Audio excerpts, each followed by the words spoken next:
मजलिस इत्तेहादुल मुस्लिमीन याकुतपुरा के एमएलए जाफर हुसैन महराज ने Yakutpura railway station के करीब रेलवे ट्रैक का मुआयना किया, जहां से मुर्गी नाला गुजरता है। इस मौके पर उन्होंने मीडिया से बात करते हुए कहा कि हमारी अवलिन तरजीह है कि बरसात के मौसम से पहले बंद की सफाई को यकीनी बनाया जाए।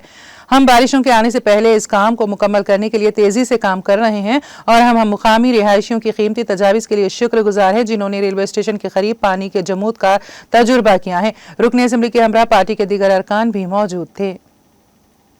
आज Yakutpura assembly constituency Yakutpura station के पास में जो रेलवे ट्रैक है, जहां से मुर्गी नाला जा रहा है, हम उसका काम देखने के लिए आए थे।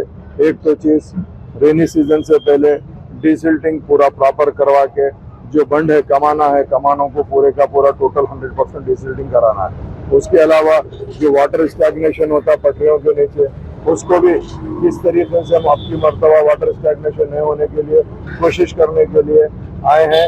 हमारे साथ में GHMC के प्रोजेक्ट के डिप्टी उन लोग मौजूद थे और मेंटेनेंस के SC EE तमाम के तमाम मौजूद थे। इंशाअल्लाह ताला नखीब मिल्लत और हबीब मिल्लत की खास निगरानी के अंदर हम वक्त से पहले डिसिल्टिंग के कामों को तेजी से आगे बढ़ाना चाह रहे हैं, ताकि आइंदा बारिश के अंदर कहीं भी वाटर स्टैग्नेशन ना हो और पानी इजी फ्लो हो जाए, ताकि आवाम को दुश्वारी ना हो।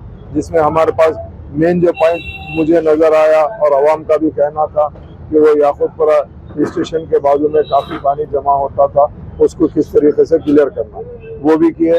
और उसके साथ साथ मुर्गी नाले की जो रिटर्निंग वाल का काम चल रहा है, उस काम का भी इंस्पेक्शन करवाए हैं और इंशाअल्लाह ताला वो काम भी तेज़ी से जारी है और अल्लाह ने चाहा तो काम जल्द से जल्द तकमील हो जाएगा। मैं आज के जो इस प्रोग्राम के अंदर मजलिस इत्तेहादुल मुस्लिमीन के एरिया के सदर और मोहतमद और तमाम लोग मौजूद थे, इन सब का शुक्रिया अदा करते हुए आप लोगों का भी शुक्रिया अदा करता हूँ। प्रिंट मीडिया, इलेक्ट्रॉनिक मीडिया और सोशल मीडिया का बहुत बहुत शुक्रिया।